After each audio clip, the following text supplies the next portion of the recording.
Good evening, everyone.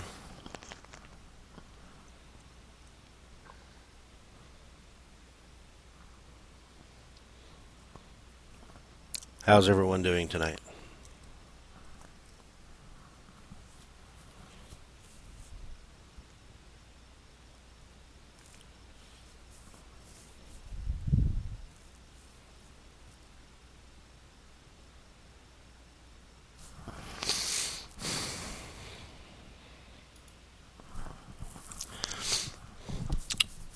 Well, we try to gather here once a week.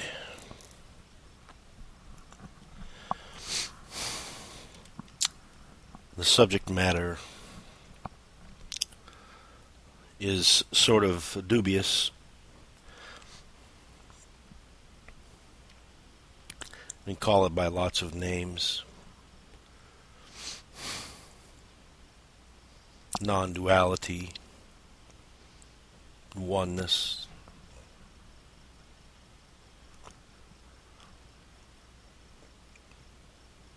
There are many traditions which speak of this oneness.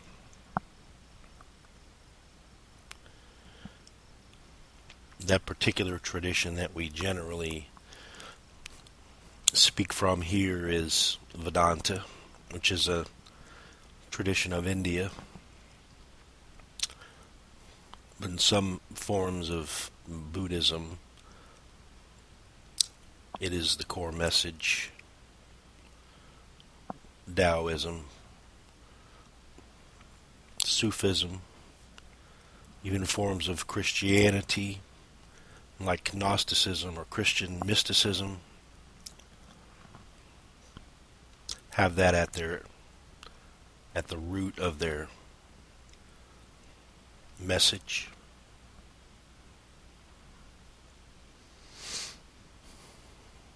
It's not a new message, although the shape of the message sort of seems to change.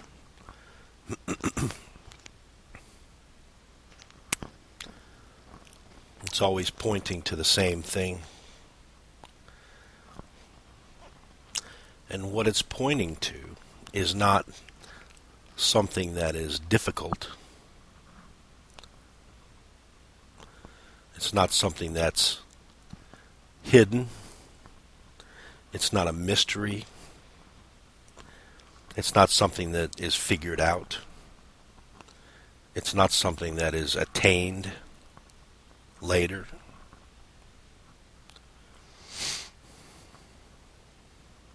It's not something that you have to go through years of effort to achieve, although years of effort might happen, and that seems to be part of the process. It's really only a whittling away or a peeling back of the concepts that have been accumulated, the imaginations that have been built, because those are really the only thing that obscures what's being pointed to.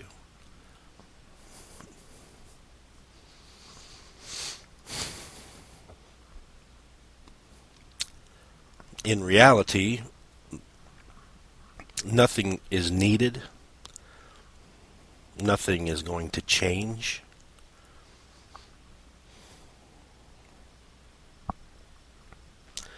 The only thing that happens is that reality is no longer taken to be made up of separate parts,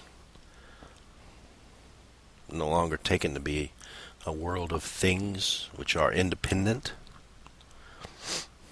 It's no longer imagined to be a world outside of yourself. It is seen that there is only what is, and what is whole. What is one present happening. And that happening doesn't go anywhere in time. It doesn't come from the past. It doesn't go into the future. These are only ways of thinking and ways of imagining. Time is just a concept.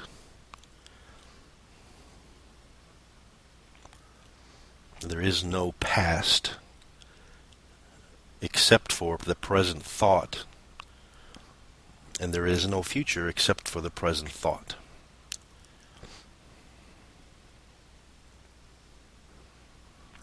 We call the past memory, we call the future imagination or anticipation. Doesn't matter what we call it. Notice what it really is. Notice that the word is not the thing, but yet the word seems to create a reality, and that reality is then seen to be false. Because you never move anywhere in time. You don't go anywhere.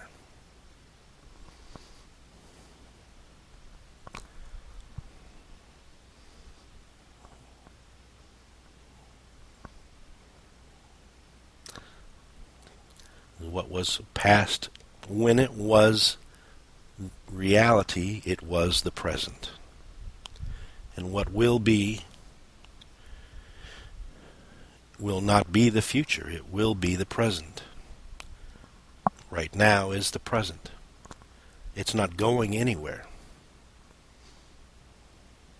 We can measure if we have something to measure.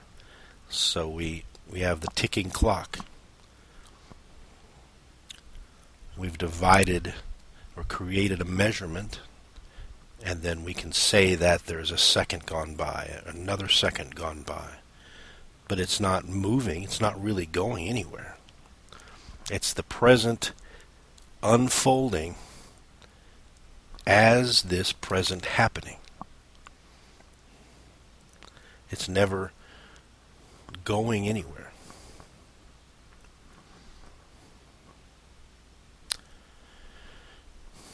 So, to really understand the present, let's look at it a couple of different ways. First of all, let's say, what is the present? What is this moment? So let's actually measure it. So if it is a moment, then it must start and end, because that's what a moment is. Because we talk about this moment and that moment as if they are separate things, as if they are entities within themselves. Now let's look at this very moment. When did this moment start? When did it start? We can't say. We can't say when it started. When will it end?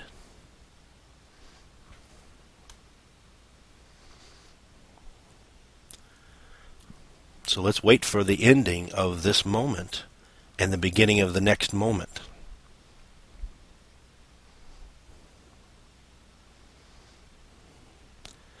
Let's see if it's ended yet. Has this moment ended?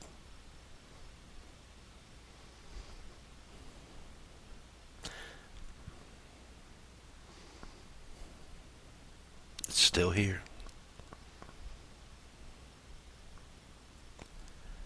We can wait and wait and wait, but the moment is not going to end. As long as we are noticing, then we notice that the moment doesn't end. And then we notice the moment is just a concept. That entire measurement is just a concept. It's just a conceptual way of thinking. Because this moment didn't start and it didn't end.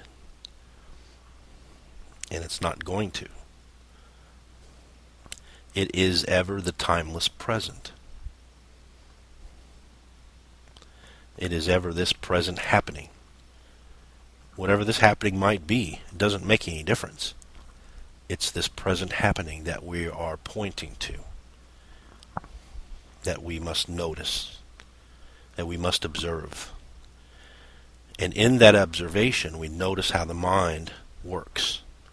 We notice how the mind splits it up and tries to measure them and makes a concept out of it. And then that's taken and solidified as a belief. And then we talk about it as if it's real. But we can look in direct experience. If we just stop for a second and rest in this present moment, we realize that it's not really a moment at all. It's just this present, this timeless present. It's not going anywhere. Yet it's ever unfolding.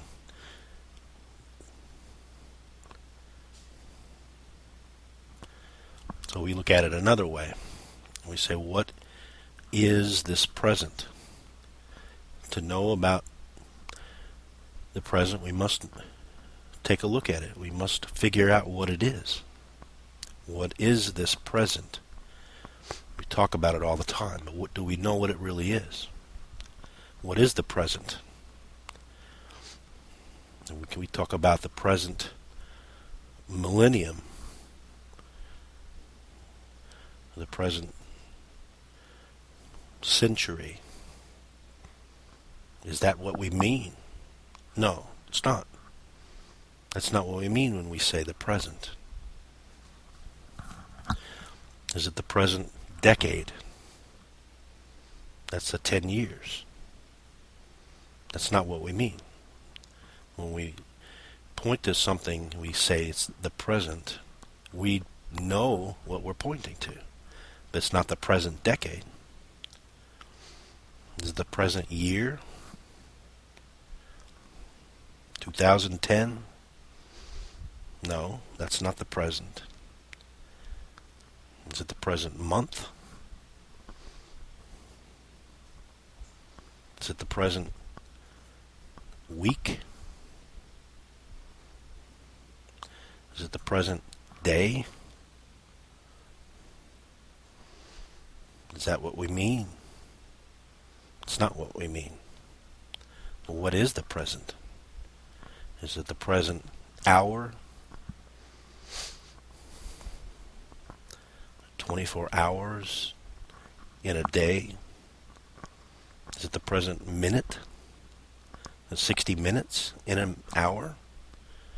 Is it this present minute? Is that really what we mean? So when this minute ends, there will be a new minute start? Is that what we're noticing? That's not what we're noticing. What we're noticing is not divided up by the minutes. Is it the present second? Before we can even decide, several of those seconds have gone by, as far as measurement is concerned. And we can divide the second even farther. Milliseconds. Microseconds. There's no limit to the mathematical division that we can use in trying to describe the present, but we never really ever reach it with a mathematical division. Yet it's ever here. It doesn't need to be divided or measured. It's ever here. So what length of time is the present? When did the past stop? And when does the future start? What's that length of time? When does it become the past, and when will it become the future? What is that length of time?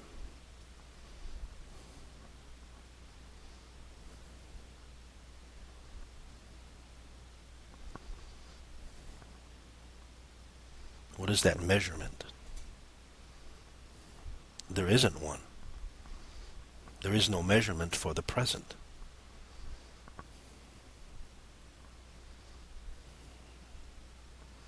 The present really means no length of time.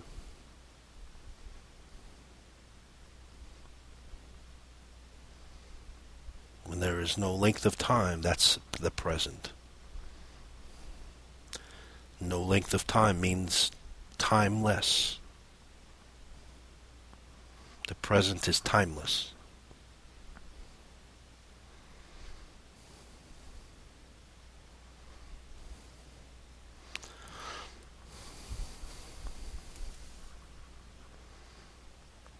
So right here and now, in this timeless present, that's exactly what's being pointed to. That's the entirety of the spiritual search. It all has to do with this present, this timeless present. And anything outside of that is automatically a concept. Has to have to go into concepts to talk about anything else. So it is this timeless present, this present happening, this unfolding, this infinite potential, which is this timeless present. And in this present,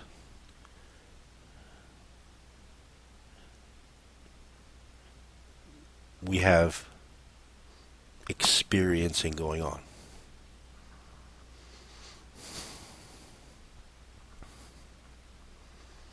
And now, whatever makes up that experiencing,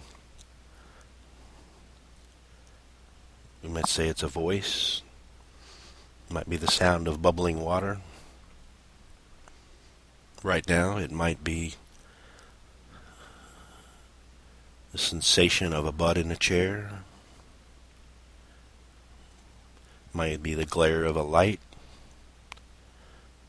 Might be the perception of colors on the screen. Recognition of squiggles, which we call words or letters. Might be the sensation of breathing, or the perception of thoughts.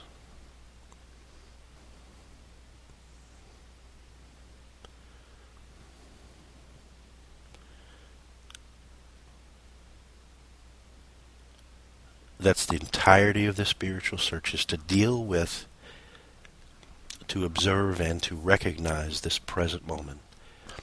And there is nothing else outside of it. There is nothing else that needs to be dealt with. There's nothing else that needs to be figured out. There's nowhere else that needs to be traveled. Nowhere else that needs to be gone. Just this present moment.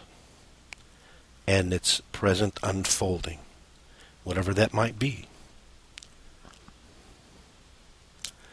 Right now, experiencing is happening. So we might be able to equate this timeless present with experiencing. We might be able to say that this present is that experiencing, that they're not two separate things. They have two different words, but it's really two words for the same thing. This present is experiencing. Or the experiencing is the present. It's the same reality, is it not?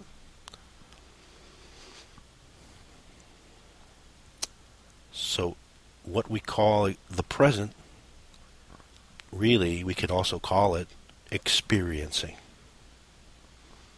We can say in the same way that experiencing is unfolding. Experiencing is happening. Experiencing is what is.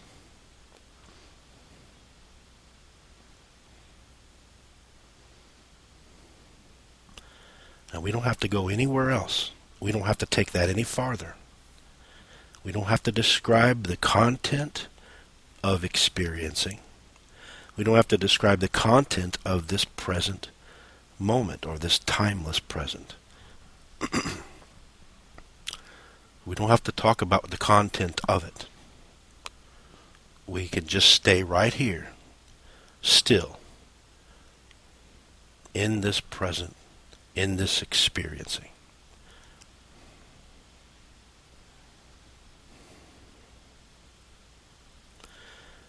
Now, the first inclination of the mind is to say that I am experiencing. Notice that that equation, that formulation, asserts something outside of the pure experiencing. It asserts someone who is experiencing, and in doing so, it creates the additional layer of experienced. So then we must talk about, I am experiencing the voice. I am experiencing the squiggly lines or the glare of the light. So the instant that we've slipped away from this present, the attention of the present, or the observation, the pure observation of this present or experiencing, we've said, I am experiencing. And then we've had to create the subject-object equation. We didn't have to do that. It's natural that it happens. We're drawing you back just to the present, just to the experiencing itself. But notice that I amness is part of the experiencing. It was an arising in the experiencing. It was something experienced. The I am was an experience. Therefore, the I was an experience.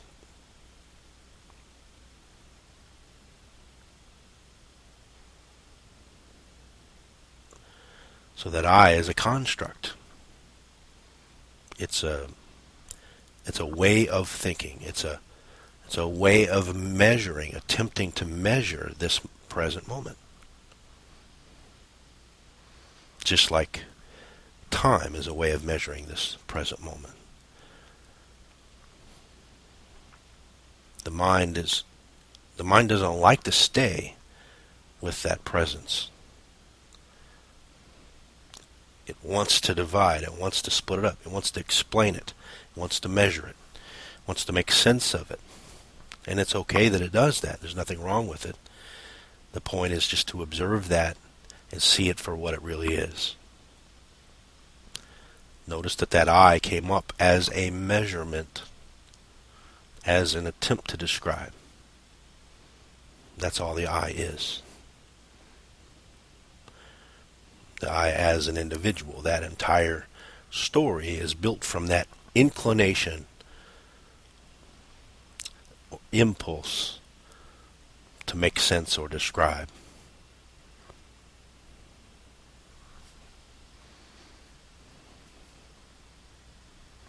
So we just come right back to this timeless present, to this experiencing. We don't have to go to that I at all. In this pure experiencing, there is no I, there is no subject or object.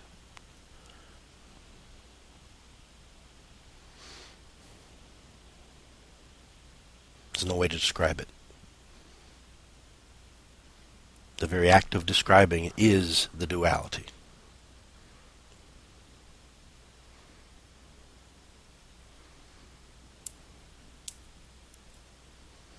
But it's okay if we say there's an experiencer and then there's an experience. Then we forget about the experiencing. We've completely broken up reality into concepts. We've totally jumped into the concept and we've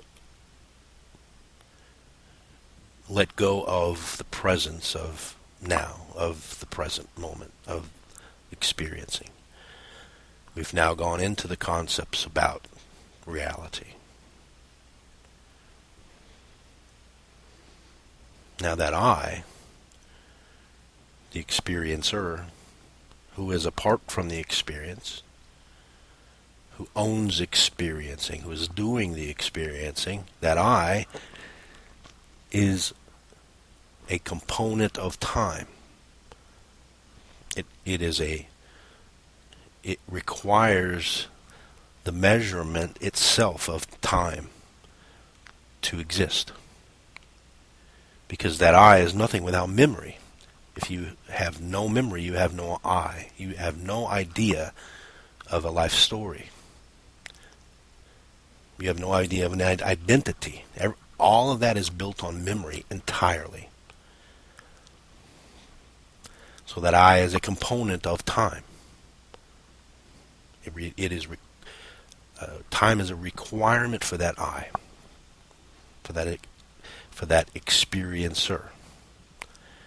And we can say the exact same thing about the experienced itself, the objective. It is a component of time. It's dependent on time. It's an object. It has to have a history. It has to have a story. It was there. Here it is. It will be there or it won't be there. It's all built in time. The experiencer and the experienced are components of that construct or that conceptual way of thinking or measurement. The I is a measurement.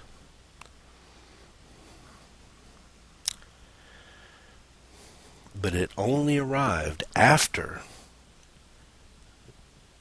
what is, or that pure present experiencing, was split up in an attempt to describe it or analyze it or make sense of it. It only arrived after, in concepts, in construct, in a story. So that I is entirely a story. The experiencer and the experienced, if we come right back to present experiencing, to present what is, to this present happening, and we lose all of the concepts about it. We just stay right with what is. We're not trying to make sense of it. The words have lost their meaning. We're stuck right here in this present. Can't get out of it.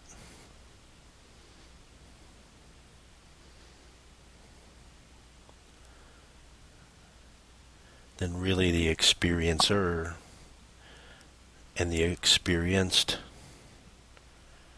and that experiencing, it's just this moment, it's just this present, which is interpreted or translated by concepts. I wonder if you follow me.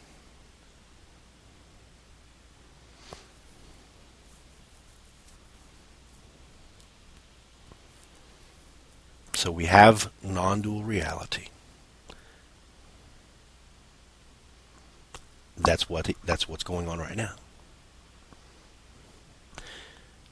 And the non-dual reality is conceptually divided in order to make sense of it, in order to describe it. But even in the description, the experiencer and the experienced, even in that story, it's not actually dividing that non-dual reality, because the experiencer and the experienced are part of the experiencing. It's just another arising in this present experiencing, or this timeless present. We're still right back where we were, and we really didn't go anywhere. We really didn't leave it, even though we described it. We called it an experiencer, we called it an I, we called it an object. We talked about it as subject-object, but we didn't really divide it, because all of that is part of what is. All of that is that unfolding. That duality is part of the non-dual in its unfolding, in its expression, in its infinite potentiality. We don't have to not say anything or speak when we do speak in non-dual terms and have all that bullshit going on with all that. We don't have to say the right words, and that's all bullshit. Even to describe it in dualistic terms is that non-dual expressing itself.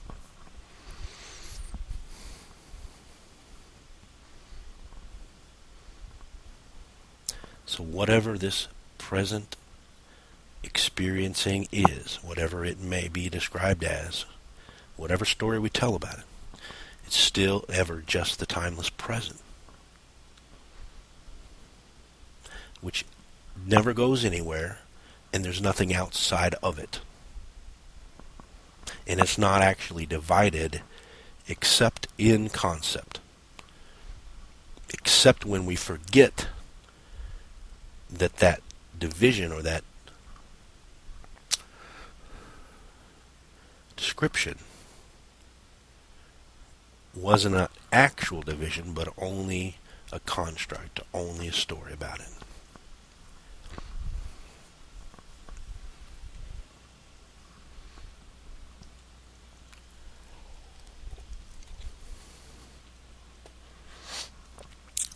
Are there any questions?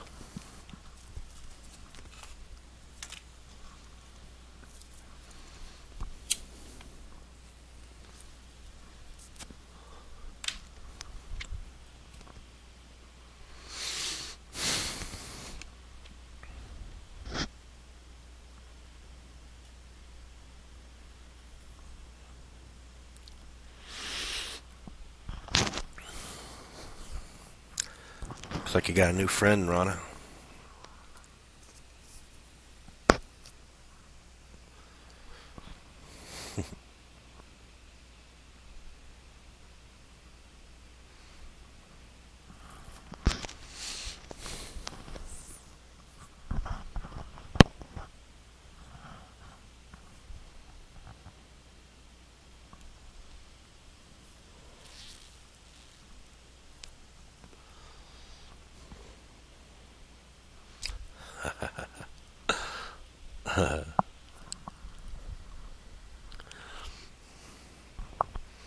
That's okay. I don't think she minds.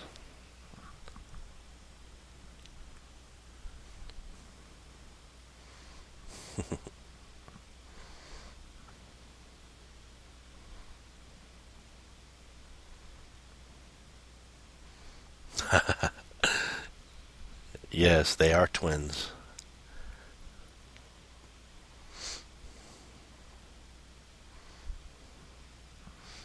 So there are no questions yet? There's no harm in asking questions. The questions are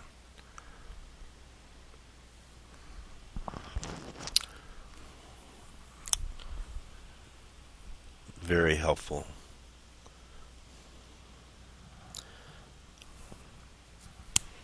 When you ask a question, consider that where is that question coming from? Is it coming from a place of duality? Is it coming from a place of I've already split up what is, I've already split up into concepts, and I've taken that split, I've taken that conceptual or imaginary story of reality, and I've solidified that as reality, and then I'm asking a question from that perspective. That's where the question always comes from. And the answer will always be, will never be an answer to that question. It will always be pointing to the platform from which the question is asked. It'll always be redirecting back to look at the very platform from which the question was asked, because the platform itself is a construct.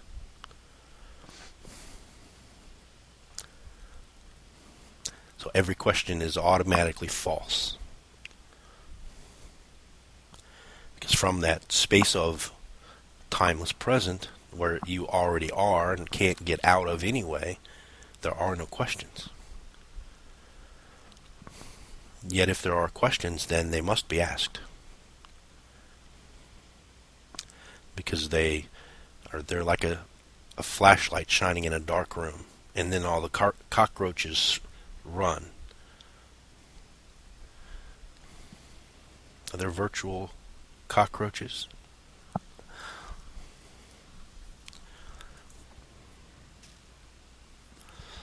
Infinite potentiality, meaning no choice. So examine choice. Examine, what does that mean?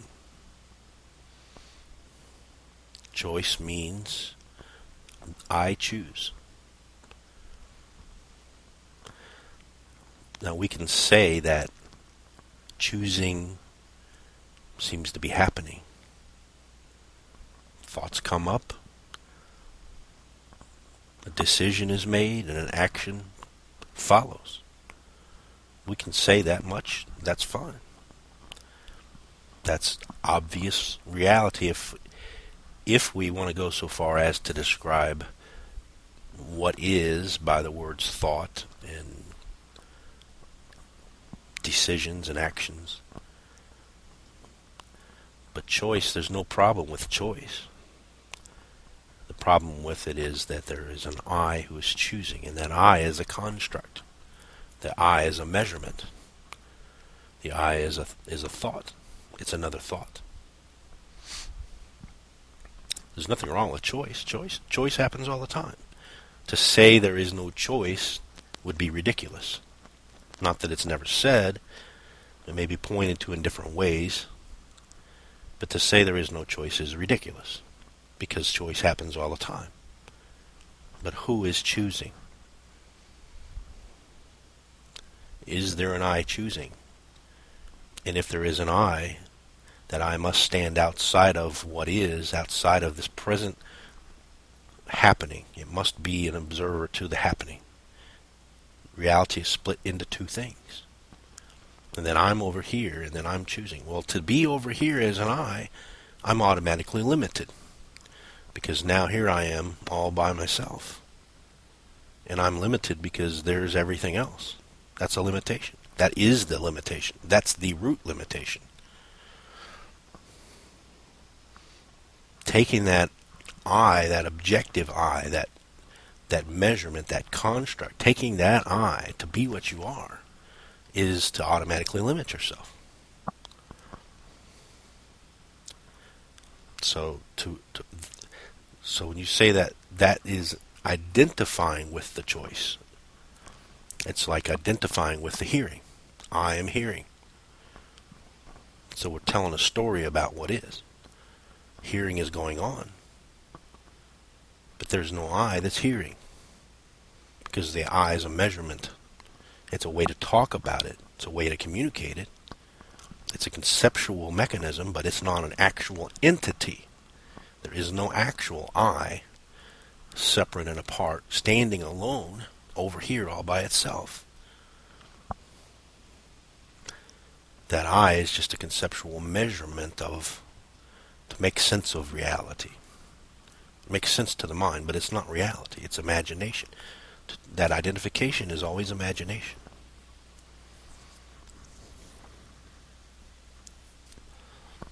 And really, it's really easy to see that. You start with the most obvious, which is, I am a good singer. Well, that's entirely relative, right? It's entirely subjective. I am a good singer. Now that's singing is happening. I am identifying with the singing. I'm identifying with the choosing. I am identifying with the thinking, with the hearing, with the seeing. So Singing is happening. There is no I doing it. It's just this present unfolding going on. And if there's an I brought up to describe it, there's nothing wrong with that, because that's part of the unfolding. But it's when we are caught by that I, when we identify with that singing, with that hearing, with that seeing. It's when it's identified with, the individual is created in that identification.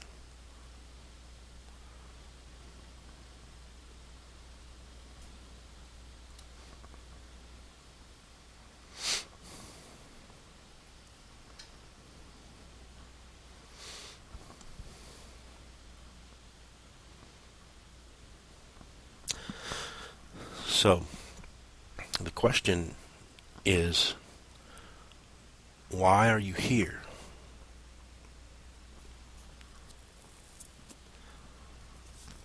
What are you looking for? What are you waiting for?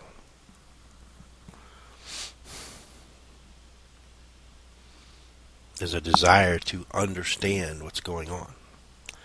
A desire because of something else, because of suffering or because of just a curiosity.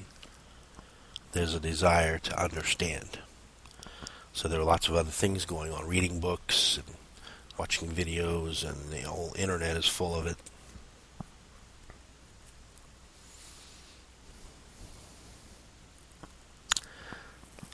And then supposedly, by sitting here and listening to this rambling on, there will be some sort of a transmission or recognition or some other bullshit.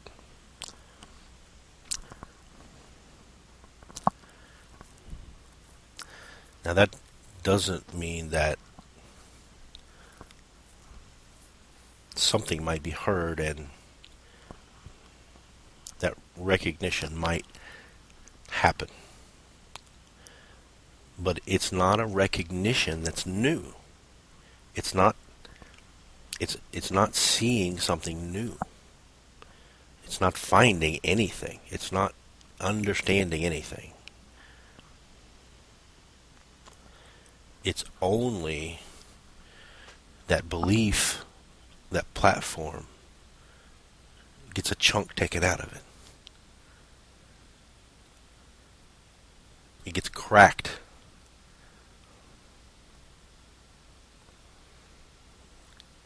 And maybe that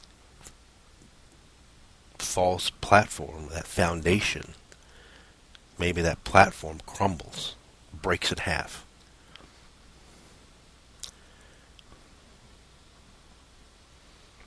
And then it's noticed that what is being said here is obvious. What is being said here is always been the case. So in reality, nothing actually changes. Because even when that platform falls away, the only thing that happens is something is lost. That belief is lost. That foundation is lost. The crutch of the entire life story is lost. Everything that you've ever believed in, invested in, it's all gone. And nothing takes its place. Nothing takes its place. There's no brilliant blue light at the end of the tunnel. Nothing takes its place.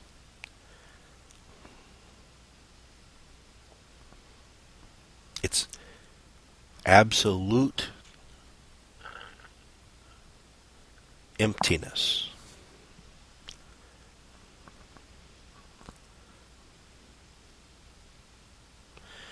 And there's no individuality to be found. There's no need to prop up the ego. There's no need to continue telling a story. There's no need to rebuild any foundation. There's no handles to grab onto. There's just nothing. There's nothing there. It's just this. It's just what it is. And there's no way to describe it without using duality. And the duality is still what is. So it's inescapable. You don't have to reach it. It's inescapable. It's already here. It's what is. It's just this and nothing else. It's not going to come in 10 minutes or in a week or in a month or in a year or 10 years. It's not going to come. It's not ever going to come. It's already here. It's just being overlooked because of the insistence of the reality of the platform. And that platform is the individual. That is the platform. And when that crumbles, there's nothing left. There's nothing that takes its place.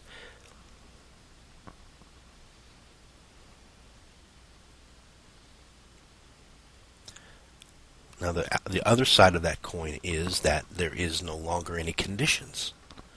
Because conditions are the duality. Conditions are the mind. The mind is placing the conditions all the time. But there are no conditions in this timeless present.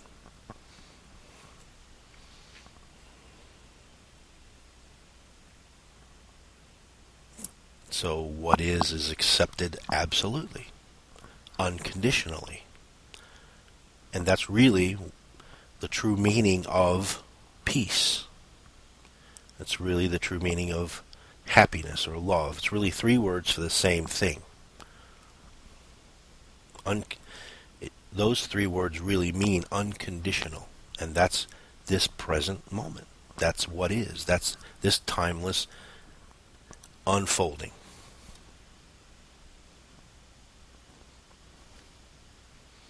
So there are no conditions.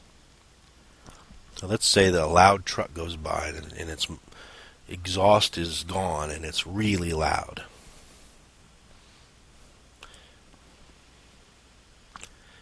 Then there's a noticing that while that platform is there, the conditions are there. And then there's a resistance to that loud noise. There's a tightening up. It's not allowed. It's not. You don't like it. So there's a resistance to it. But when that platform falls away, that loud noise goes on, and there's a noticing of that. And there may be a resistance to it. And that resistance is also noticed in the same way that the noise was noticed.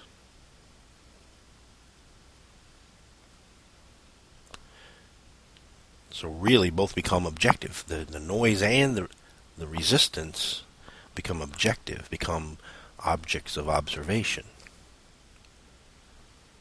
So the resistance, the conditions are objective. And the awareness of the resistance is not conditioned. There's no resistance to the resistance.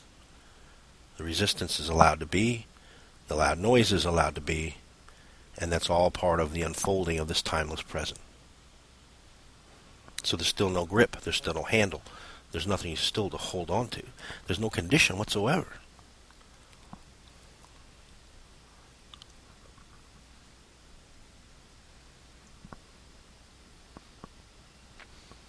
So there's just a pure awareness of the unfolding. So much so that we can't divide the awareness from the unfolding itself. It's all one reality. And that's obvious if you just look. That's obvious if you just lay aside the imagination, let the meaning drain out of the words just for a moment. This present awareness, this presence, is the same reality as this timeless present. It is the same. It is that. That is that. The timeless present is this present awareness.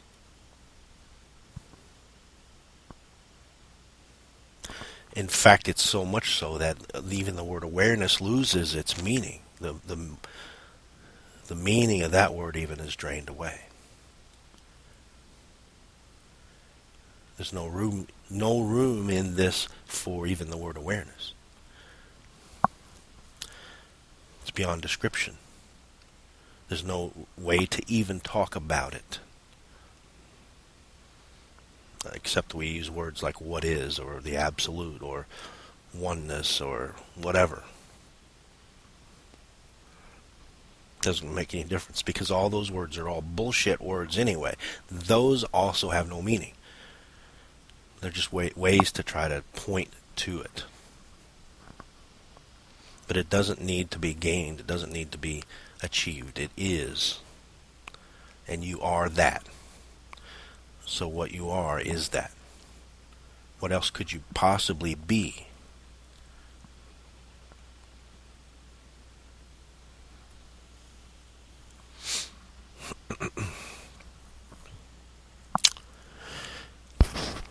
Is there experiencing of the timeless present?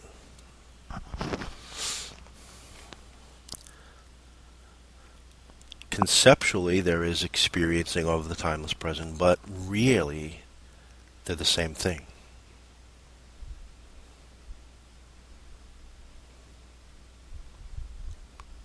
The timeless present and experiencing, it's really the same reality, is it not? Where does the timeless present end and experiencing start?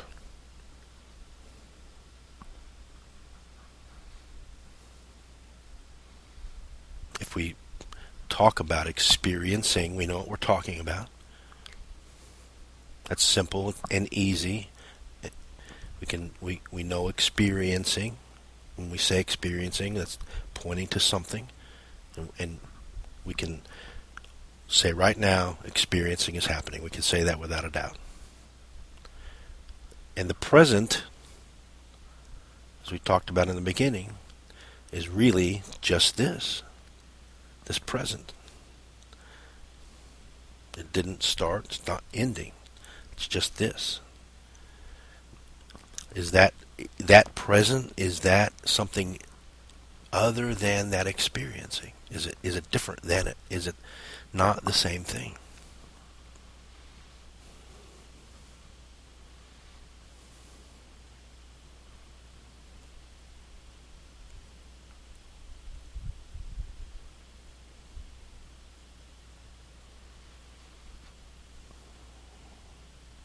Or we might also say it in a different way. If I point out the present, the only thing I can point to is experiencing.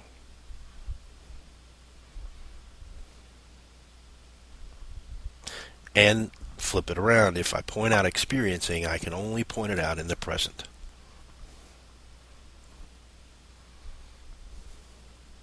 It's the same thing. It's the same non-dual reality. It's just this. Non-duality is not an object to be reached. It's not a goal at the end of a path. It's not a light at the end of the tunnel. Non-duality is what is already. Reality is already non-dual. It doesn't need to be made non-dual. It's only in the interpretation of reality that reality seems to be split up, seems to be divided. And there's nothing wrong with the interpretation. It can be interpreted any way you want. But in that interpretation there comes suffering, because that interpretation necessarily creates that I as a measurement, and that I as a reference point. And everything is surrounding that reference. And because it's in duality, there are the opposites. So this is good and that's bad. So we want to get rid of all the bad and we want to keep all the good. But that's It's asinine. It's not possible. So it's all, it's all pointing that reference point. It's always referencing that. So that's suffering. Suffering is just the basic fact of that interpretation as duality, but it's always referencing a false reference point. So when the reference point is seen to be false, it's seen for what it is, it's also in the same vein seen as not real. It's seen as only an interpretation of reality. Therefore, all the reference for suffering falls away.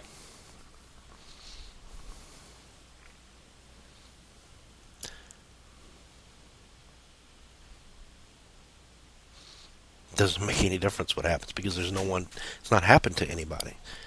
That individual somebody that it's happening to is a false reference point. It's an imagination. It's a creation of the desire to figure it out, the desire to measure it.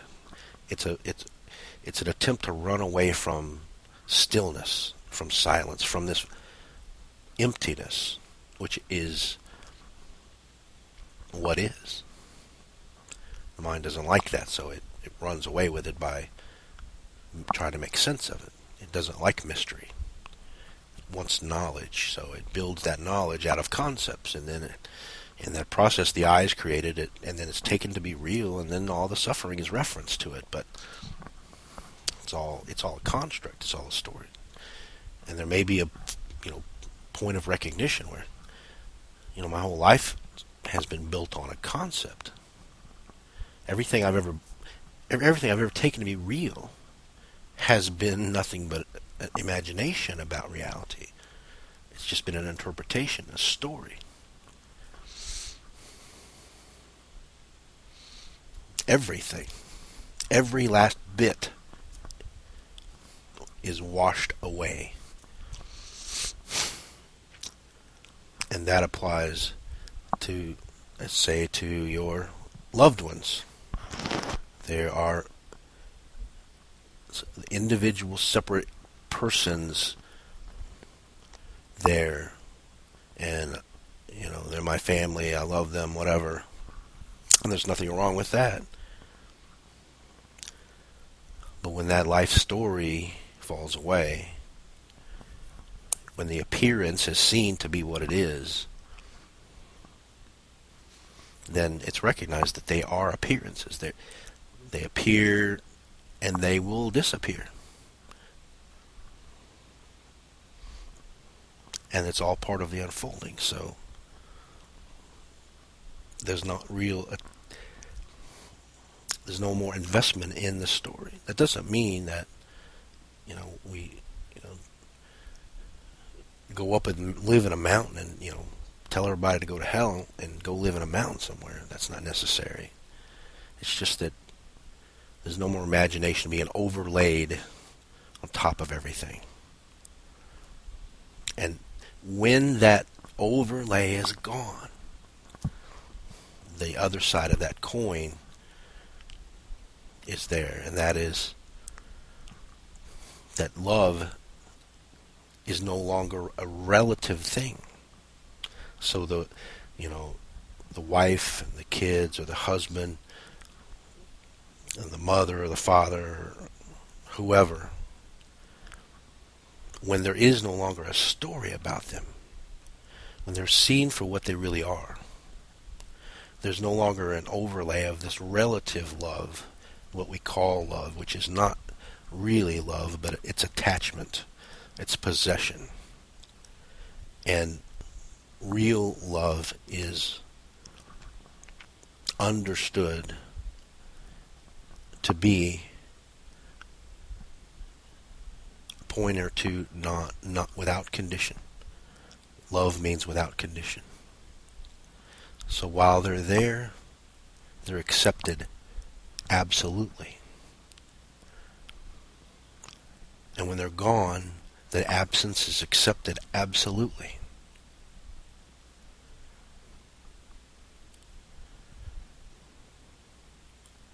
And whatever happens, it's happening in that absolute space of presence, in that absolute space of non-condition.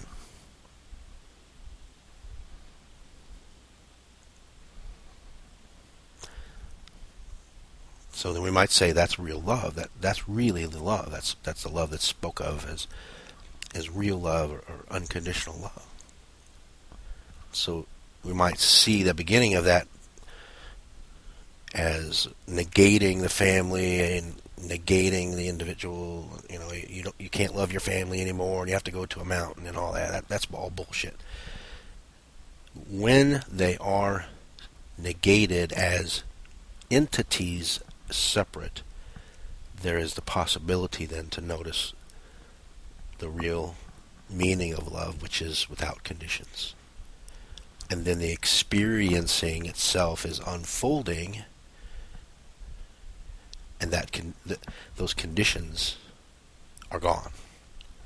There's no longer any condition, because the story is not being told anymore.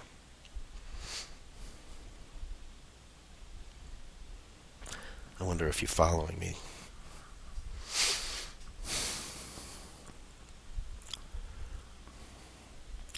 Why is imagination distinct from ordinary thought?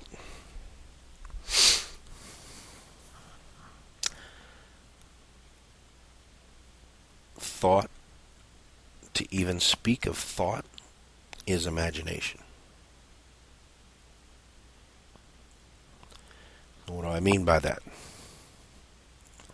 So there is what is, this non-dual, timeless present, this present unfolding.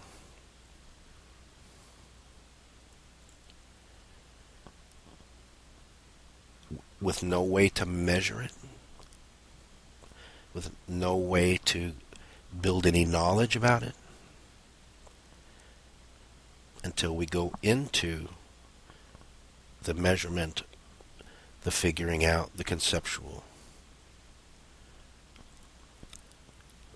So to split out a thought, to split up what is, and then point out a thought, that's already imagination.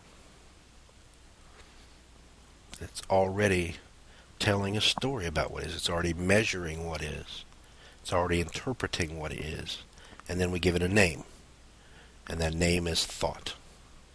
We don't really know what the hell it is. We could go right back to that raw sensation. What do we know about it? Let's back up from it. Peel it back.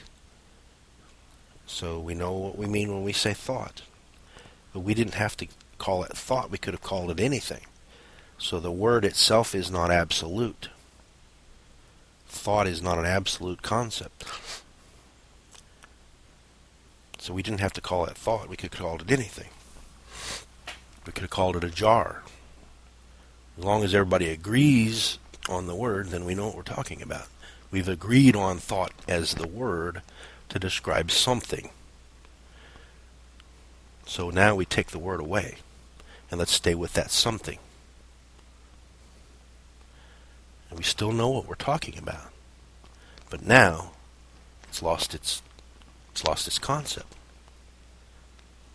We still know what we're talking about. It's that something which the word's been drained away. We don't know what it is. It's just so now let's describe it without having to use the word. What is that something? Well, it's a pattern. It's a movement. It's a perception. It's data. Well, we've just given more words to it. We've just used different words to talk about that something. It's still there. But still, I can't really give it any word. I can't really give a word to it, because no matter what I give to it, no matter what word I give to it, still has that no absolute meaning. Every word is just another word. It's just another sound. It's just another vibration. We could have called it anything. So we still know what we're talking about. It's still there. But I've given up thought, and now I've given up sensation, data, pattern, movement. Those are still just words, which are not absolute. They're just relative words arbitrarily given to the thing, whatever it is. So now we still know what that is, though. I mean, we don't know what it is yet, but we know what we're talking about. It's there, but we have no way of talking about it. Now, when I don't describe it, it's just there. Now, there's what we call thought. That's something. Now, there is also the experiencing of that something. Right now, we don't know what that is either. We call it experiencing. We don't have to call that anything either. So we know what that is. That experiencing is going on. And the thought, there it is. Are those two different things? Where's the experiencing and where's the thought?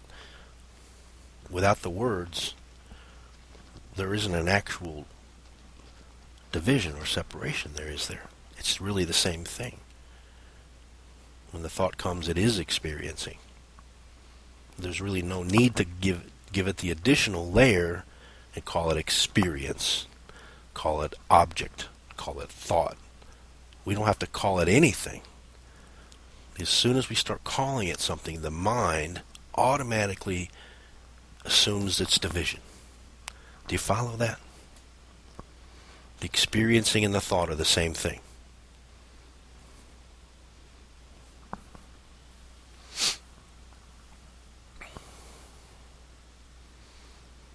And that's easily verified in direct experience. What I'm saying is not difficult. It's easily verified.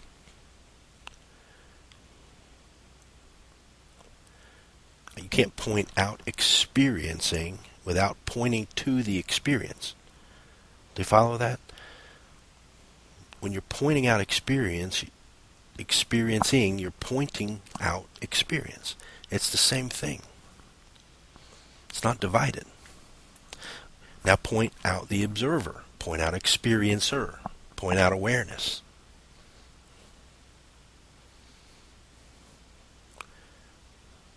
Now there's a thought. Where's awareness? To point out awareness, I still have to point to the experience.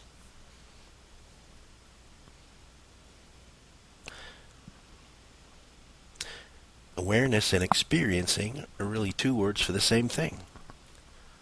So, by default, the experiencer and the experienced are the same thing. There's no difference. It's the same reality. That's not mystical. It's not spiritual. It's just raw, peeled back reality. I never point to a separate object. I never see a separate object. I only ever see the experiencing. I only ever see the experiencer, the awareness. Or I can flip it around and say I never see an observer. I only see the object. I only ever point to the experiencing. We try to make it more simple by just saying it's all experiencing, it's all seeing, it's all this present happening.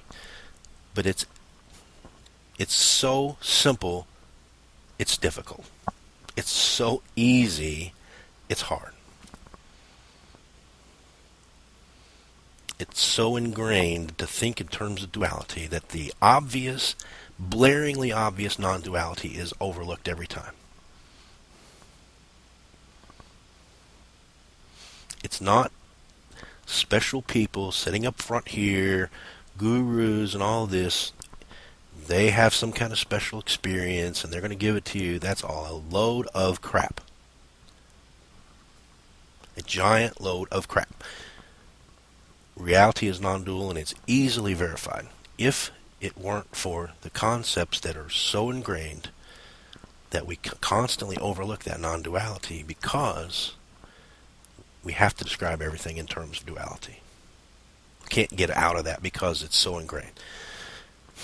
So if there is an openness, and there is obviously, because you're sitting here for this length of time, week after week, listening to this, if there is an openness, then just look. Just look at what is.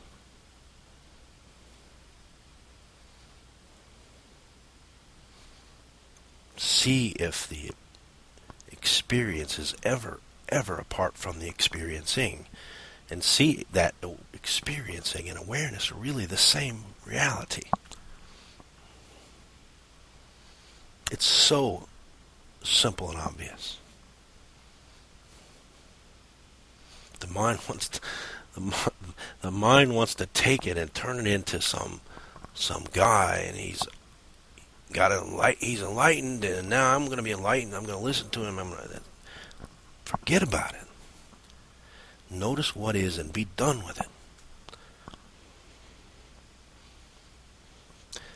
Stop chasing a pipe dream of enlightenment.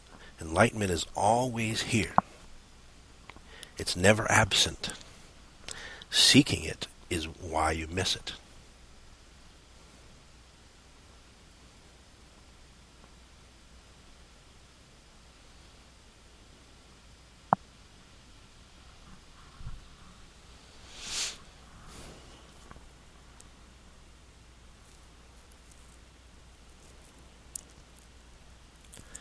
The prison of the mind is built with the bricks and mortar of concepts. Nice.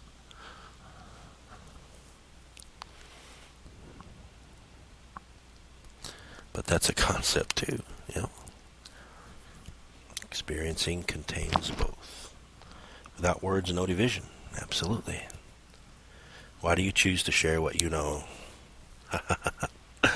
Who chooses? Once again, we get the platform. We're asking it from standing on top of the platform, and we're not going to answer we're not going to answer a false question. That's like saying, why does the pink elephant on the moon live in a crater? How does the pink elephant on the moon breathe? Where does the pink elephant on the moon find its food? There's no such thing. Why we don't need to find out why the pink elephant is on the moon. We just see there is no pink elephant, and then we don't worry about that. So there is no one choosing. We don't have to say, why are you choosing? There is no one choosing. We can say choice is happening. We could say that sharing is happening, talking is happening. We can go into that layer of duality and talk about it, but to go and say there's an I doing it is just entire bullshit. It's just a concept. There is no one choosing to do that. That's an identification.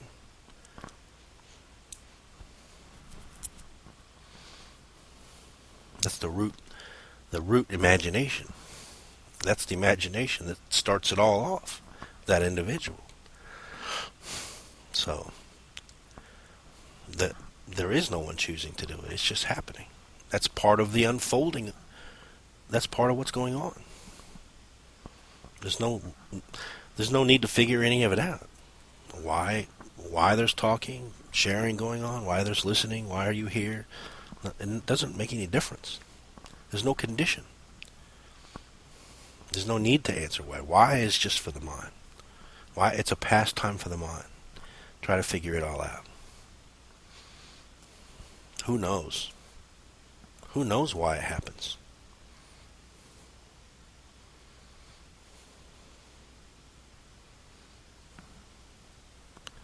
Why not? Keep peeling it back is a good way to put it.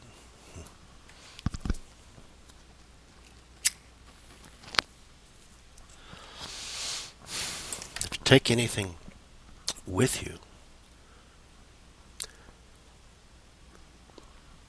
let it be that it's not about some future attainment. To begin to seek it is to automatically overlook it.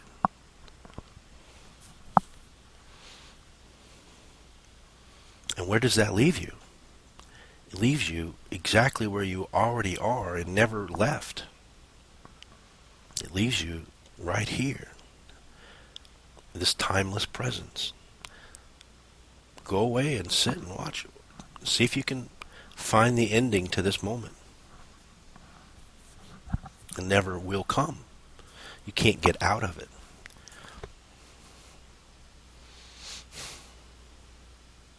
You don't have to seek it. It's inescapable.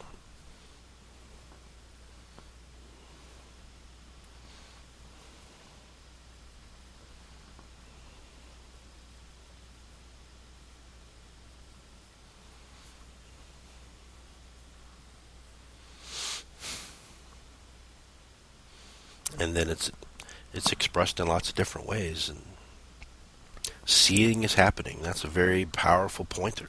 Seeing is happening. How do we translate it into what I've been saying? Seeing is happening. Seeing is experiencing. Experiencing is happening. Experiencing, there's nothing outside of it. It contains the experience and the experiencer. It contains all stories about it. It contains all duality about it. It contains all descriptions, all interpretations, all imagination. That's all included in what is. It's all included in this present infinite unfolding, which never started and doesn't stop. It's just this timeless present. It's just what is. Just this and nothing else. Nothing outside of it.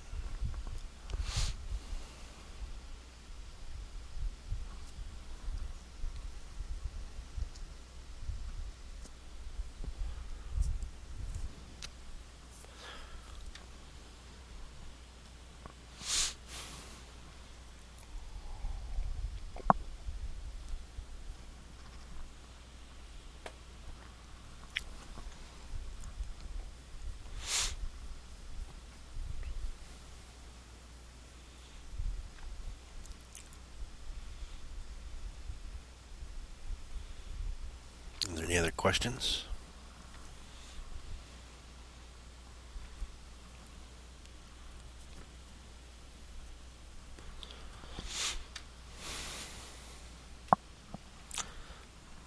Not interested in process for sure, but so simple it's hard. Seems to fit. Yeah.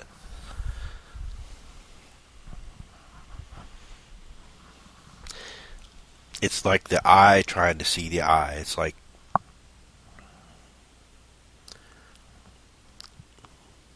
it's impossible to grasp because it's so obvious. It is the attempt at grasping which seems to obscure the obvious.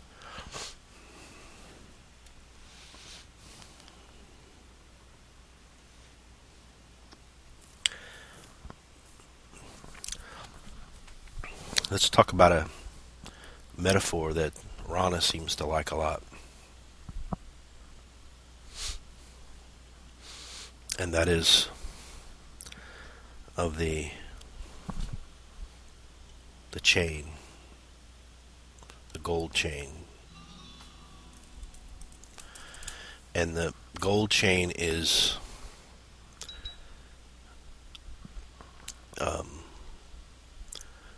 seeking. The gold chain is suffering. It's not happy. It's jealous of the ring. It's jealous of the bracelet. It's just a chain. It's always hanging around the neck. It's smothered and gets hot. It can never see the stars because there's always a chin in the way. The chain is suffering and has a chain of problems, right? So somehow it hears of gold. There's some guru comes along and says, "You are gold." What is that? Chain wants to know, what is gold? I'm told that's what I am. I'm sick of suffering. I want to know what I am. And knowing what I am, the suffering will go away. So I want to know what I am. I'm gold, so I want to know what gold is. I'm chain, and I want to know what gold is. So it goes about the seeking process, which is sits in chain meditations, and it visits the internet and goes out and listens to YouTube videos of all these gurus talking about the goldness, right? You are that.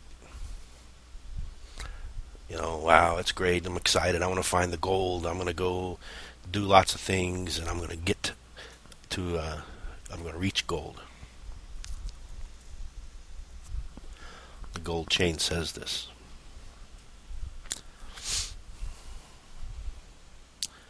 So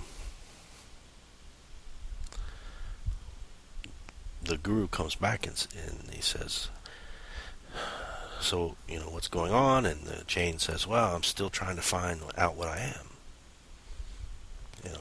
I'm looking for gold. I'm searching for it.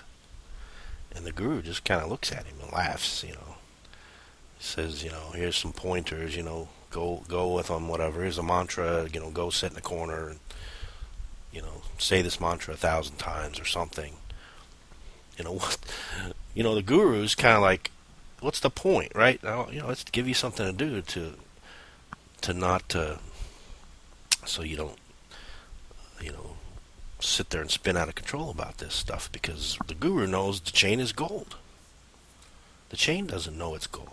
The chain is taken by its appearance. It's taken by its shape.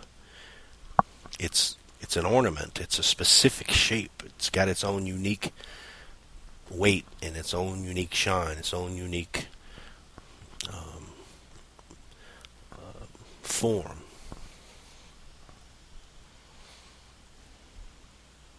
So it continues on, and it's searching, but it never can find gold. It never can find it. And the reason it can never find it is because it is gold. It can only find gold by being gold, by being what it is, and not being fooled by the name and the shape that we give it, and that's called chain. Just like we call it thought, we call it body, we call it world. We call it chain. It seems to be other than gold, but the irony is that it's not even gold, it's not even chain that's doing it, because it's always just gold. Chain isn't a separate thing from gold. Chain is gold. It's just a form of gold. It's an ornament of gold. So the seeking was just gold doing it. The mantras in the corner was just gold. There really wasn't ever anything. There really wasn't ever even chain in existence except for a concept of gold. So chain can't seek. Chain can't find anything, because there's no such thing as chain apart from gold. So in the end, chain does not realize it is gold and then become happy and not suffer. It is only gold that recognizes, after all, that it is not chain, that it is not limited by that name, by that appearance, by that form, that shape, that ornament. It's not limited by that concept, by that story, by that imagination of chain. It's only ever gold. So right now, you are that one reality, that singular, non-dual reality. You are it. We can say what that is, but it's only going to ever be a name. So we can say it's oneness. We can say it's Brahman. We can say it's God. We can say whatever we want to say. It doesn't make any difference what we call it. It's that one essence, that one isness, that's that present happening. Now, the totality. Now, you are taking yourself, you are the totality. You are taking yourself to be the individual person. just like the chain. And as that individual, you've got to find gold. You've got to find oneness. So you do lots of things and you try to find oneness, but how can you ever find oneness when you are that? You can't find it. In fact, it's not really you doing it. You, the individual. Because you, the individual, are just a concept of oneness. A form of oneness. A manifestation or expression of that one essence. So it's not really you, the individual, doing it. It's that one essence doing it. So you never realize that you are that one essence. It is that one essence that realizes it was never bound or limited by the idea of me, of that individual.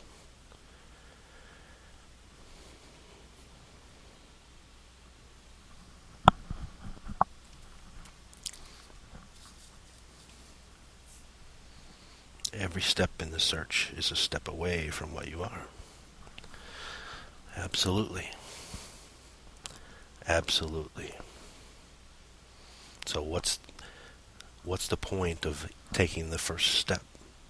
Be what you are. Recognize that singularity of experiencing, that this present moment is what's being pointed out. That present moment is non-dual.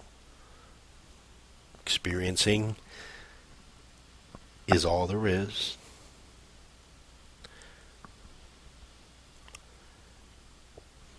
So the first step, try to understand it. The first step to try to describe it, the first step to try to reach it, is already gone into concepts, into imagination, and forgetting that it is the imagination and the description and the duality where the trouble started in the first place. The first step away. The first step is a step away. The first step is missing the fact that the steps are the duality.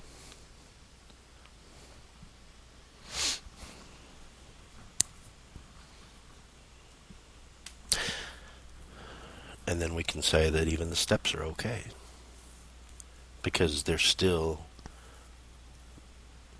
an arising of this present unfolding.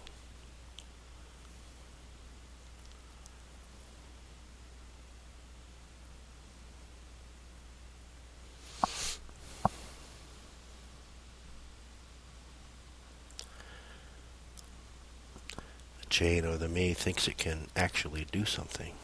Yes.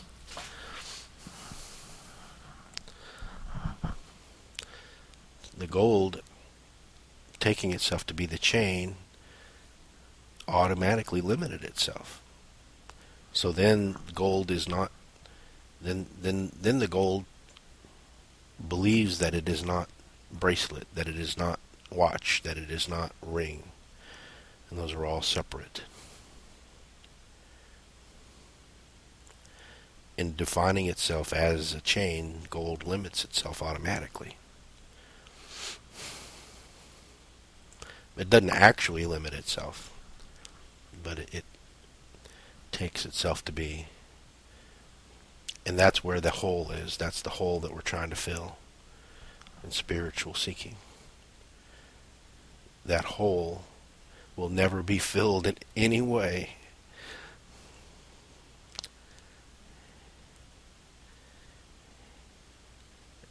because we're looking for something outside, something separate.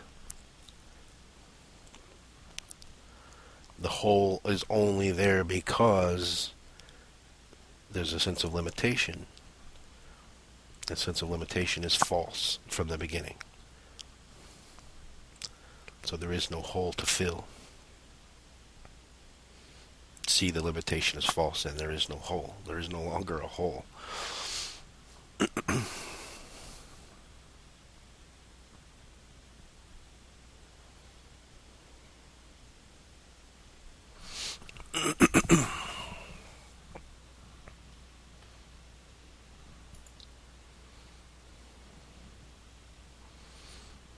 knowing me as only a thought ends the seeking. Yes.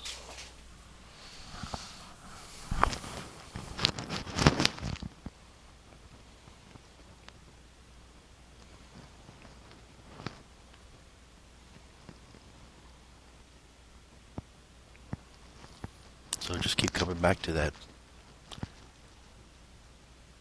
present experiencing.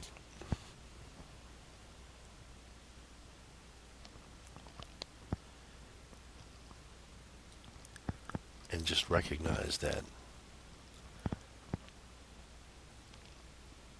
the experiencer and the experienced, or the subject and the object, are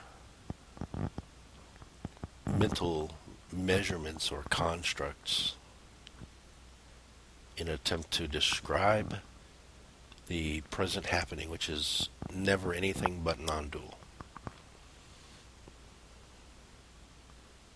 So the description never divides it.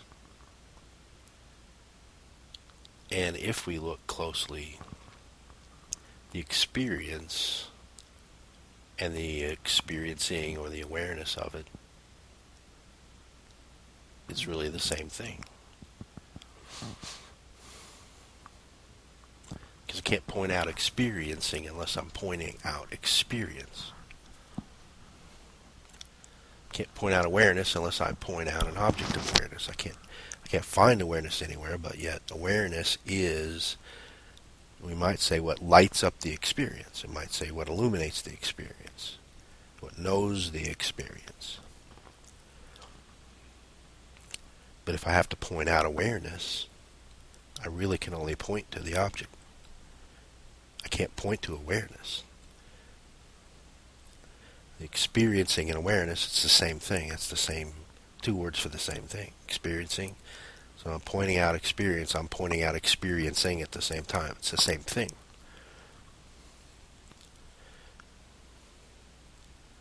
There's no actual division in reality.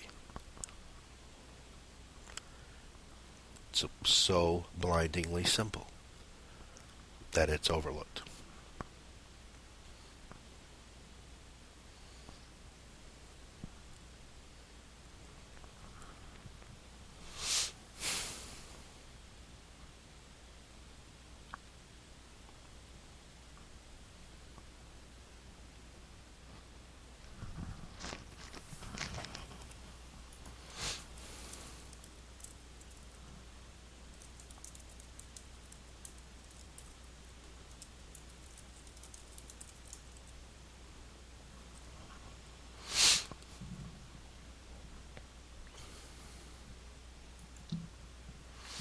Are there any other questions?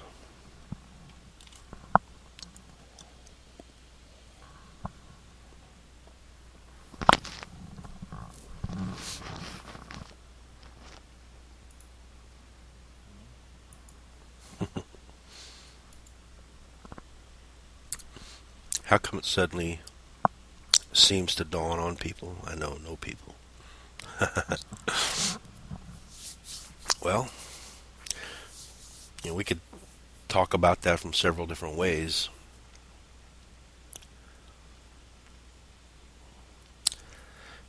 There seems to be...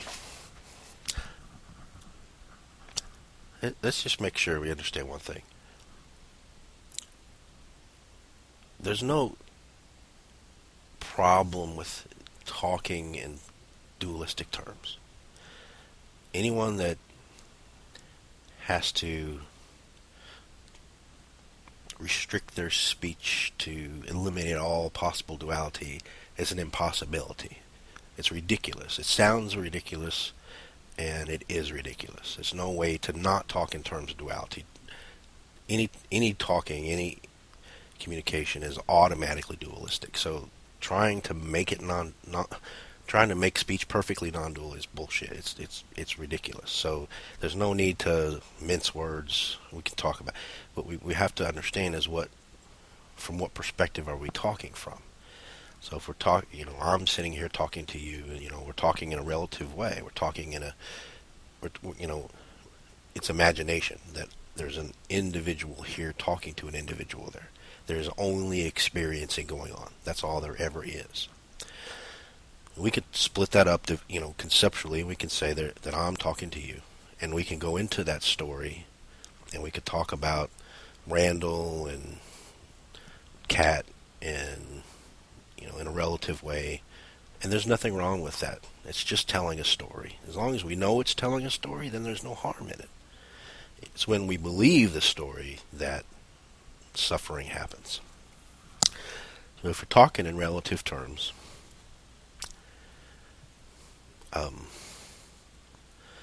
sometimes there's just an impulse.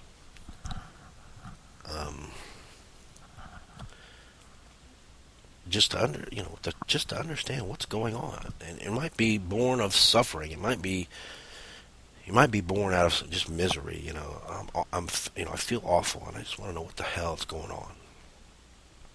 It might be just a curiosity. Curious about things. I want to know how things work, and I hear about this. It sounds interesting, and I just kind of want to figure it out. I want to know what's going on. They say reality is different. It's not split up, whatever. So I just want to figure that out. I want to know what's going on. So that impulse comes in many different ways, and then that impulse is followed. So every desire really is a desire for that one essence. It's really a desire for that wholeness. It's a desire to fill that hole, which is really saying the same thing. Every desire really is that. Whether it's buying a car or having a relationship, it's always at its essence about filling that hole, which is the same thing as finding wholeness. So there's an impulse to this is one way. Maybe all the material things have been burned through. I bought all the cars, dated all the prettiest women, or whatever. I've made and spent $1 million, whatever. I've burned through all the material things. I've never found any wholeness in it. It's never really given me any relief. I'm still suffering, whatever.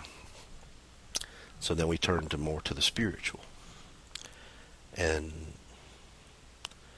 then we get deep into the spiritual, and we go out and buy beads, and we sit in meditation, and we read books, and we go see a guru or whatever. And we kind of follow that path now. Instead of the material path, it's the spiritual path, and we're still looking to fill the hole. So now it's just with a different tool. So we in the beginning we don't know what the hell we're doing. We're just kind of like following whatever whatever comes up. Reading something, trying to figure that out. Read something else, hear something else, try to figure that out. We don't really know what the hell we're doing. We don't know what's going on. And there seems to be a maturity where all that bullshit just kind of gets old. Kind of see through all of that. Meditation's going to take me somewhere.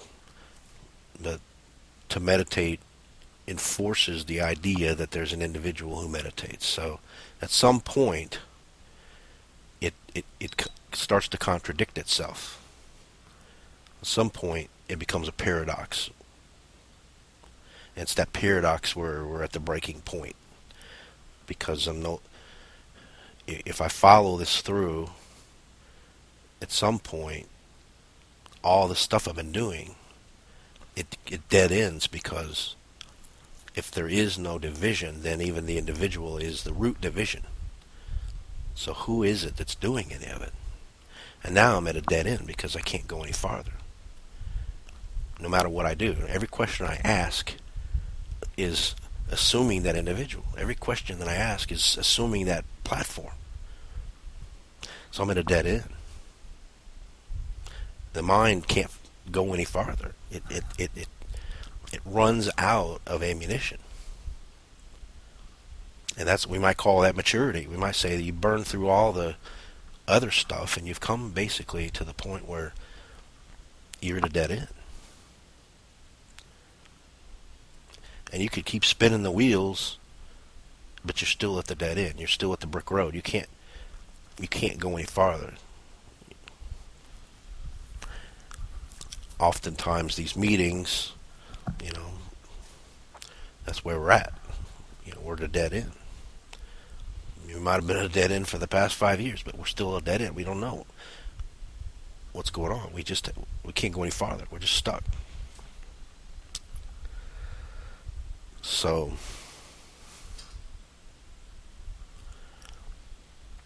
at some point, we hear something that resonates. We don't really know why it resonates, but it resonates. So if we're smart, we follow that. Everything else that doesn't resonate, we just get rid of it. We don't care anymore. We don't want to hear about this blue light of enlightenment bullshit. We just want to know what the truth is. We just want to know what reality is. I don't want to hear any of that anymore. So something resonates, something else doesn't, we just get rid of it. We don't even care anymore. This resonates, I'm just going to follow this. I'm just going to look into what's being pointed to here, because this really, really rings my bell. And so we just really, honestly, we're open to what's being pointed to. And we can completely trust that, because nothing's being asked of us. We're not being sold anything. We're not being asked to join anything. We're not being given robes and asked to shave our heads. We're not being asked to pass out pamphlets. We're not being sold anything. We're just showing up voluntarily, and we're listening, and we're told, it's all bullshit, So there's a trust in that. There's just a trust that, I don't have anything that I want from you. I don't even know who you are. All I'm looking at is a bunch of cartoon characters. I don't care, and you don't care. So there's a trust there, because there's nothing to gain. So at that point, maybe an openness opens up, a flowering of openness. There's just an openness to what's being pointed to, a willingness to stop all the bullshit, look into the future, looking for blue lights and experiences, special states, just pointing out what is going on, what is reality. There's an openness to that. There's a real earnestness to take a look at it,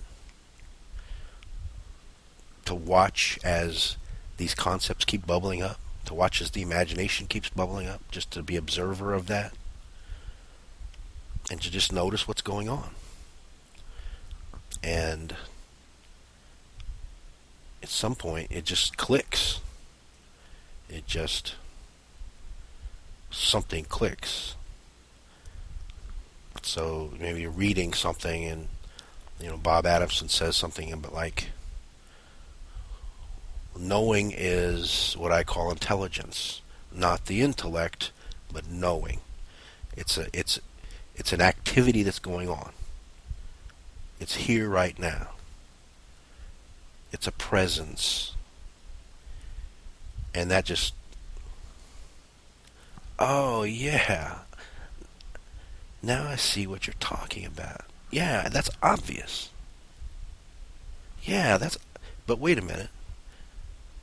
That means everything I've ever believed, my entire life story, is false. It's all imagination. It's all a big story. Wow. That's it. There's no big deal, because it wasn't real anyway. It's so obvious that it wasn't real. It's just a story. The story as a story is real. And we can pretend, and we can participate in it, we can talk about it, and there's, we're sitting here in a meeting, and there's individuals, and we're all talking to each other. But that's the story. It's just a story. It's just a play. So it's playful. And that recognition is just oh wow, that's true. And, by the way, that means everything I've ever believed is a bunch of bullshit. It's all concepts. My entire life's been built on concepts.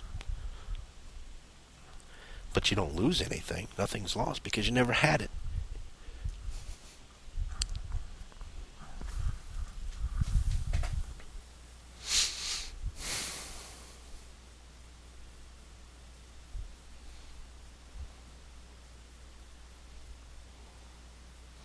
Only my entire life is built on concepts, but at the same time, because it was built on concepts, it was never true anyway. It was never actual reality. So nothing was really lost. And like I said, then there's nothing. There's nothing there. There's nothing to hold on to.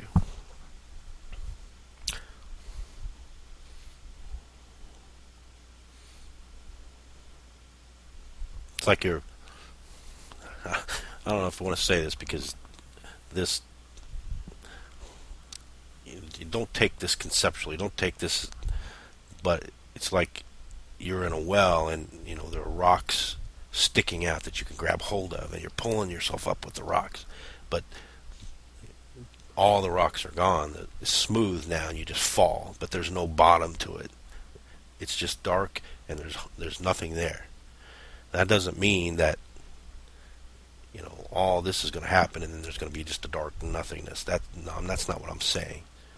I'm saying that there's no longer any grip. There's no longer a foothold of concepts. It's just this immediacy, this present happening, this present unfolding, with no way to describe it without duality.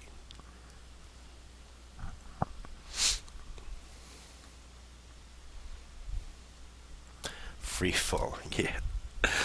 You understand what I'm trying to say.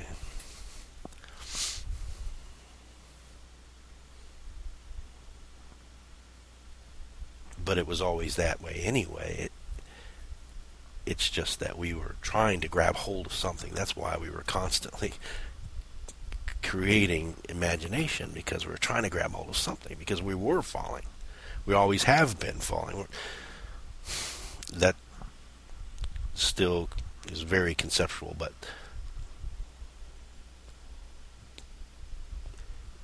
because of that constantly grasping for something, because we don't like the fall, we don't like the mystery, we don't like to be and not knowing without knowledge.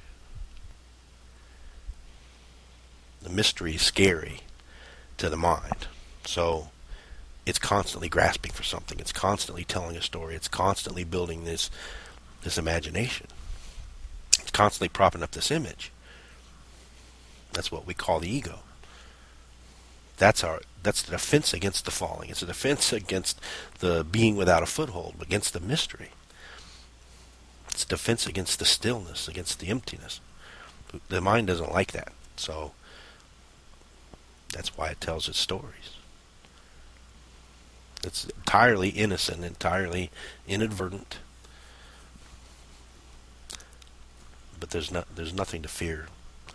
There's absolutely nothing to fear.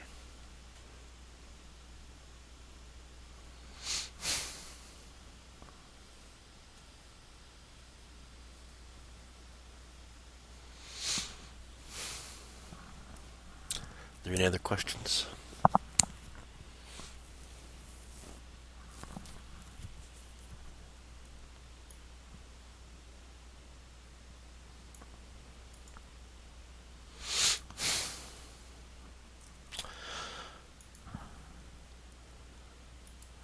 Well, if there are no other questions, we will call it a night.